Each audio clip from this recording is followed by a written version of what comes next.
So, okay, let us give some comments on this part. They are quite brief comments. We have a few minutes to complete the 3 hours on Monday lectures. So the first comment, I just repeat what I said before. It is necessary that this problem is an indeterminacy case.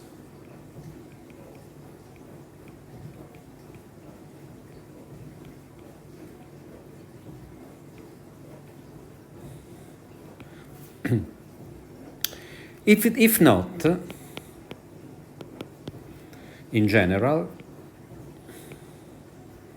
we have that the limit for x going to x bar of f over g is not equal to the limit for x going to x bar of f prime divided by g prime. As an example, you can construct whatever you want, but f of x is equal to 1, g of x is equal to x plus 2, and so if we consider the limit for x going to 0 of f of x divided by g of x, this is just, since the two functions are continuous, f of 1 divided, f of 0, which is equal to 1. F of 0 divided by g of 0, so it is 1/2. On the other hand, f prime of x is equal to 0, g prime of x is equal to 1, so the limit for x going to 0 of f prime over g prime is equal to 0. Okay. Second, more subtle, it is necessary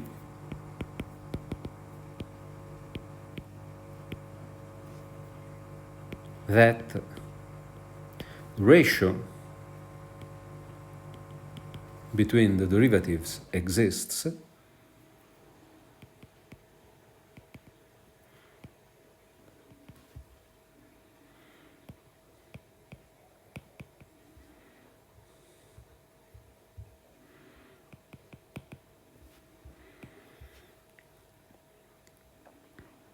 has limit for x going to 0.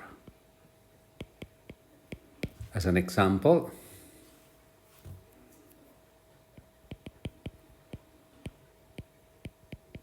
just consider f of x is equal to x squared sine of 1 over x, g of x is equal to x. So the limit for x going to 0 of f of x is equal to the limit for x going to 0 of g of x, which is equal to 0. Okay. Then we have that the limit for x going to 0 of f of x divided by g of x is equal to the limit of x going to 0 of s squared sine of 1 over x divided by x. Then we have a simplification of the 2x, so it is x sine 1 over x. This is equal to 0 because it is infinitesimal functions times bounded functions. And this is infinitesimal. Okay. On the other hand, the limit for x going to 0 of f prime divided by g prime, this is equal to the limit for x going to 0. Now, f prime is 2x sine of 1 over x. And then you have minus x squared cosine 1 over x. And there is a 1 over x squared here. Divided by 1. And here, because there is this term cosine 1 over x, this does not exist. So, in some sense, this limit comes before the other, in the sense, so de L'Hopital says one can infer the limit of the ratio of the function by knowing that the limit of the ratio of the derivatives exists, but not vice versa, not the inverse. One cannot infer the existence of limit for x going to x bar of f prime over g prime from the existence of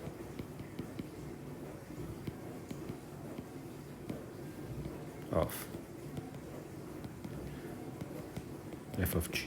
It is the limit of the ratio of the derivatives that takes with it the limit of the ratio of the functions. Mm-hmm.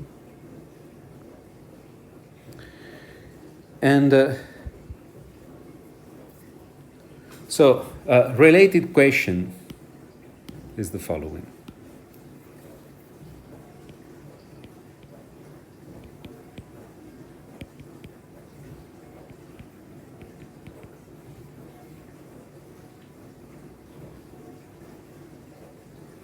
Is the function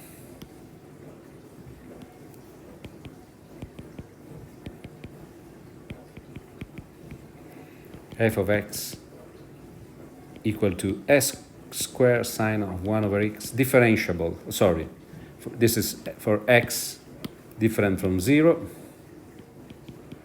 and 0 for x equal to 0. Is this function differentiable in 0? It is continuous. First, it is continuous.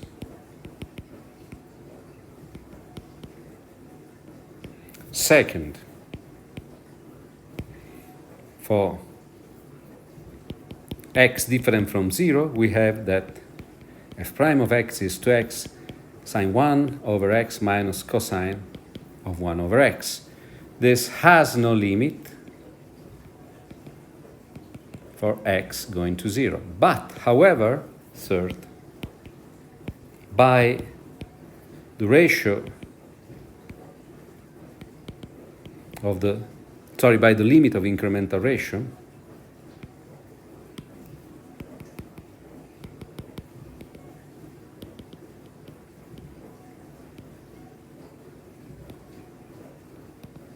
one has the limit for x going to 0 of f of x minus f of 0 divided by x minus 0. This is the limit for x going to 0 of x sine 1 over x, and this is equal to 0.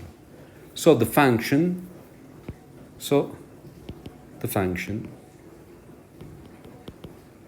is differentiable at 0,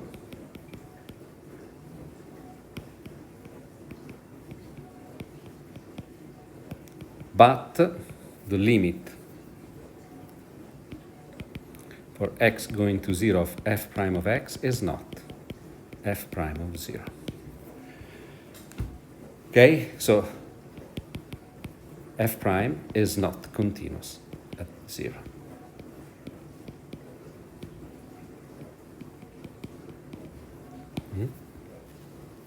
And the corollary,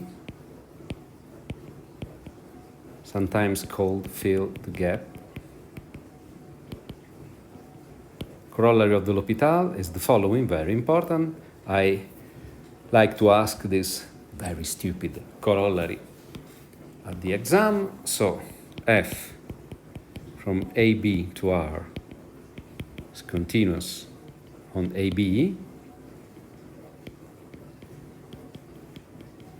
and differentiable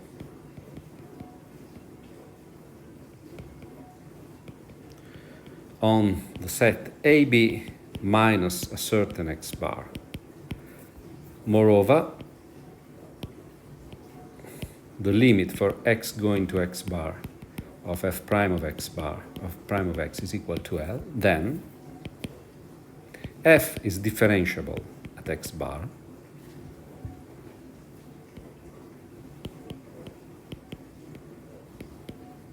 and f prime of x bar is equal to L. The proof is very easy. Consider the incremental ratio f of x minus f of x bar divided by x minus x bar. Numerator and denominator both go to 0, but f prime of x, sorry, let me apply the L'Hopital here on the incremental ratio. It sounds strange, but it is really, but it is really elementary. The differentiation here, the prime, is with respect to x, so this ratio becomes f prime of x divided by 1, and this goes to L as x goes to x bar.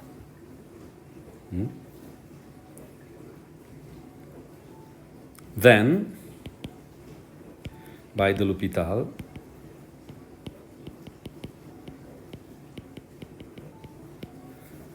we have that f, that limit for x going to x bar of f of x minus f of x bar divided by x minus x bar is equal to L, so f differentiable at x bar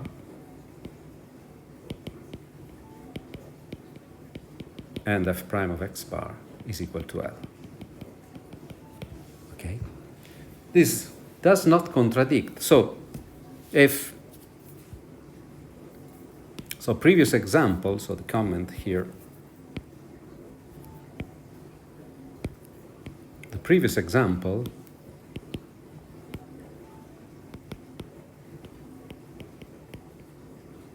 says that if f prime is not, has no limit as x goes to x bar, then nothing can be said on the derivative.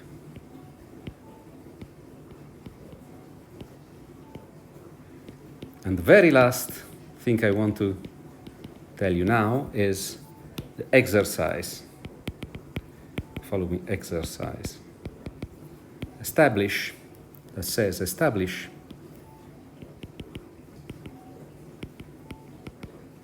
for which values of alpha the improper integral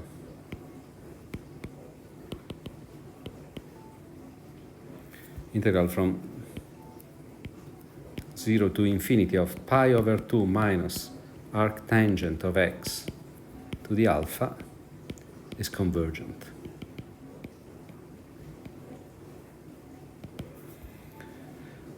So it is something like that. Starts from pi over 2 and declines to 0. This is pi over 2 minus arctangent of x. So here you can use, so first, determine the principal part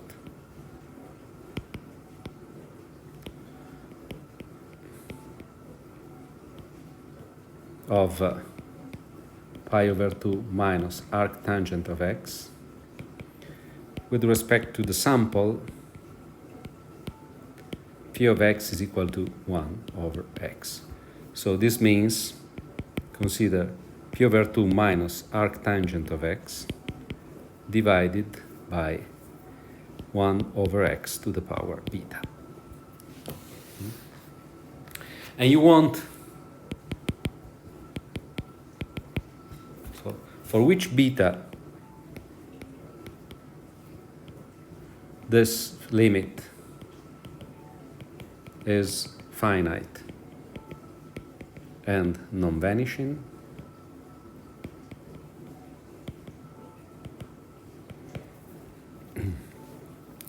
the L'Hopital, p over 2 minus arctangent of x prime divided 1 over x beta prime. Here you have minus 1 over 1 plus x squared. And here you have x to the minus beta. So here you have minus beta x to the power minus beta minus 1. So here you have two pluses. And it is clear that it tends to you immediately see if minus beta minus 1, so, or beta plus 1 is equal to 2, this goes to 1. And this is, so for beta equal to 1. For b plus 1 less than 2, here what you have, or you can write it better here as 1 over beta x beta plus 1 divided by 1 plus x2. So if beta plus 1 is less than 2, this goes to 0, and beta plus 1 larger than 2, this goes to plus infinity, as x goes to plus infinity. So we have that pi over 2 minus arctangent of x is equivalent to 1 over x, as x going to plus infinity.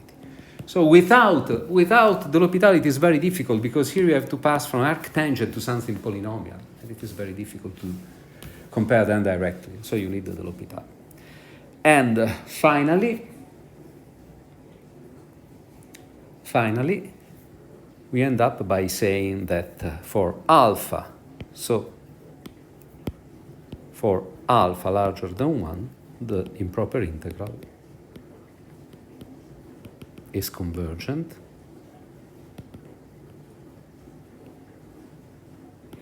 For alpha less than 1, it is divergent by comparison. And this is all for today. By comparison criterion, of course. By